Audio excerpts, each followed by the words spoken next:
So 2017 was a really successful year for us. We had one team go to the games, and our second team ended up 8th. So we had 2 teams finish in the top 10.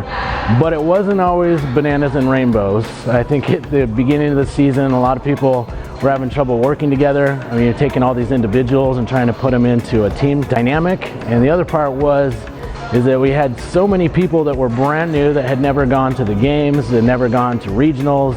They had hardly even competed in the open before. And so we had to put all those people together into one cohesive unit or 2 cohesive units, and then have them train together and then ultimately compete together. And we do things a little bit differently here, I think, than a lot of gyms. A lot of that's dealing with mindset.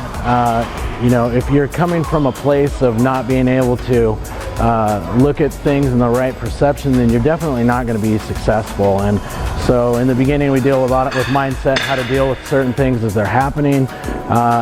And the entire time, you know, I put out a program, obviously, that they're following, that is working on their weaknesses. And then from there, we just like build throughout the year.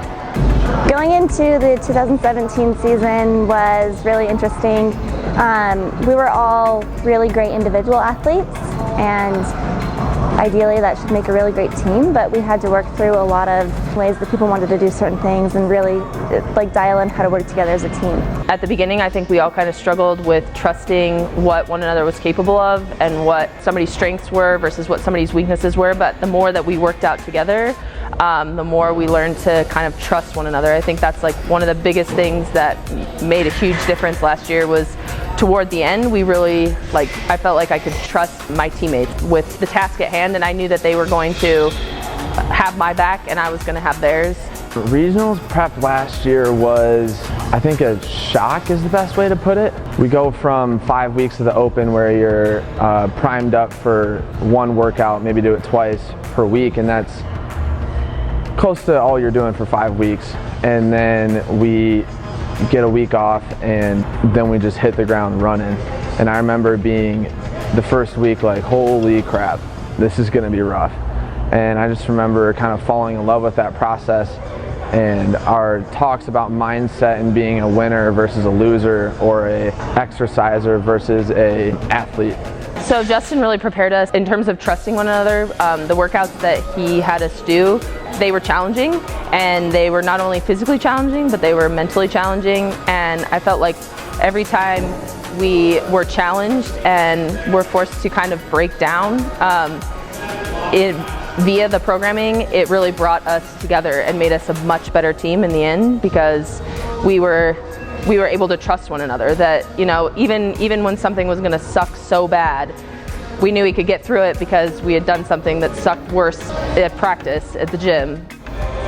Okay, so going into regionals, I knew these guys were going to kill it, but the problem that I had was trying to get these guys to believe that they were going to kill it. So the first team, gold team, they were very strong, and so their weakness was trying to get them to work together because they were very strong individual athletes. And so my focus there was just trying to build them working together as a team really well. And then there was black team, who they were so new with very little experience, and they were really good at working together as a team. So I knew that they were going to work better than a lot of other teams at regionals, and so we had to focus on that. So event 1 was really kind of our place to shine.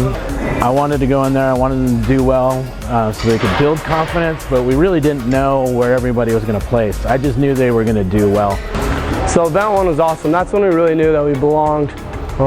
We knew going into it that we were going to have a really good shot of being at the top of it. We didn't necessarily know we were going to win it, but coming out, yeah, it was awesome. I just remember we were a little bit behind, and I remember listening to the announcers, and they said nothing about us. They were just talking about Wasatch and big friends.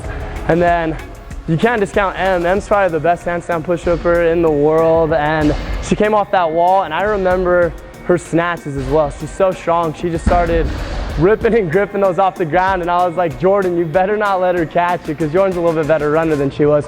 But I remember her coming out of nowhere, and the announcers were so shocked. And then I remember her barreling down the finish line. Salt Lake City, they are 1 and 2. Big friends down there the last few reps. And it's going to be Salt Lake City CrossFit in lane number 8 who takes the event record. And then just the feeling that we had there, we knew like we knew we belonged, and we knew we were like, that's when it was like, okay, let's go get some more really good finishes here, and then we can start preparing for the games. So that really set us on fire. I feel like that kind of tied everything together and made us even more trusting of one another, made us more confident in like the work that we had put in the gym, and the things that we had done in the gym and practice came through. We were able to follow through everything we had practiced and more. It was a really close call, super fun. Like Emily ran across the finish line and we were all just jumping on each other, and it was such a fun way to start the weekend, and definitely got us all in the right spirits that we needed to be in. At the end of it, man, it was so awesome. They came out, they finished first, they beat Wasatch, which ended up being the #1 team in the world after that. But we beat them. It was a big confidence boost and a great momentum for the rest of the weekend. Unfortunately, I think we bombed the next workout, which was great. I think it was for the best, because the team, you know, we went from a severe high to a severe low, and then all of the things that we worked on with mindset and how to deal with setbacks and all of that, learning experiences, really allowed them to kind of use that and correct all that, and then make a comeback for the rest of the weekend. So day one, we had our very best event, and then shortly to follow, our very worst event for event 2. It was the thrusters and the burpees, and yeah, it was our worst finish of the weekend. We took 13th, and we kind of knew it was going to be a rough event for us.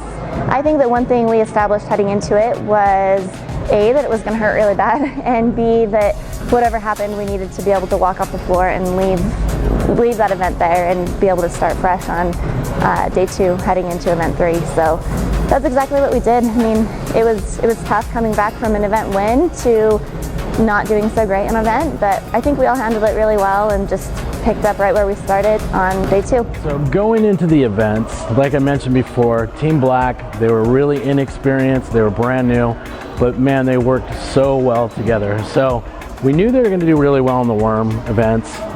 When the workouts were released, we were really excited to see that they had 3 events. In training, they beat our gold team every single time in all of the worm events because they're so good at it.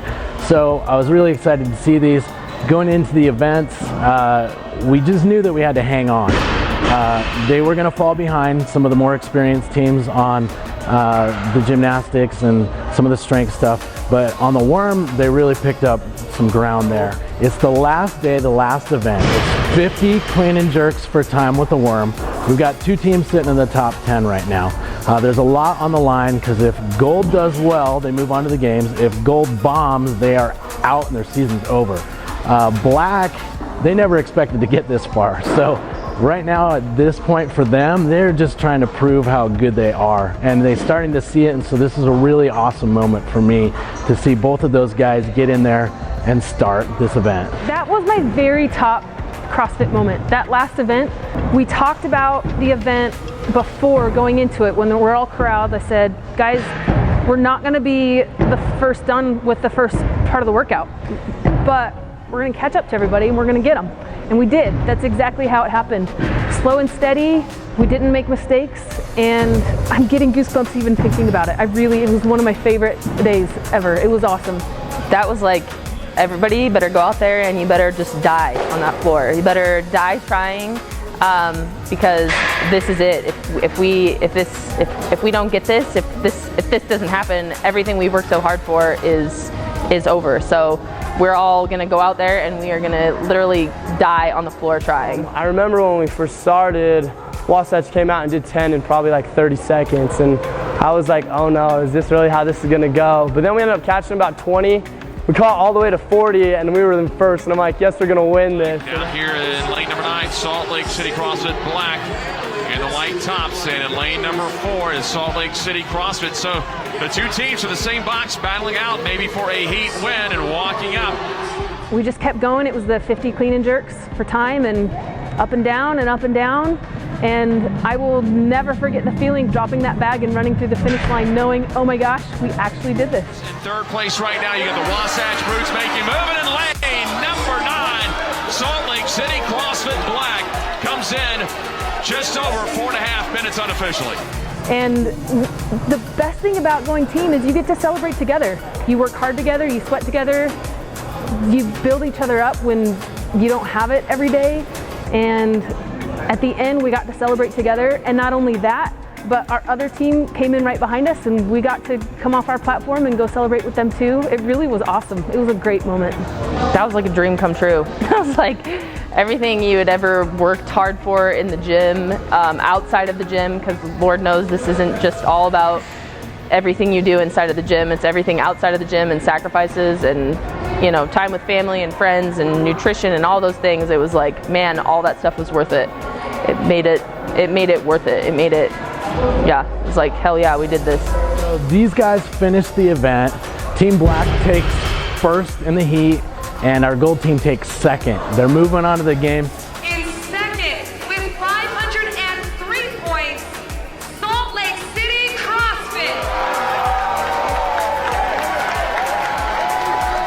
At this point, this is probably one of the highlights of my coaching career because I get to see these guys actually accomplish everything that they were training for. And so for me, this was a really awesome moment.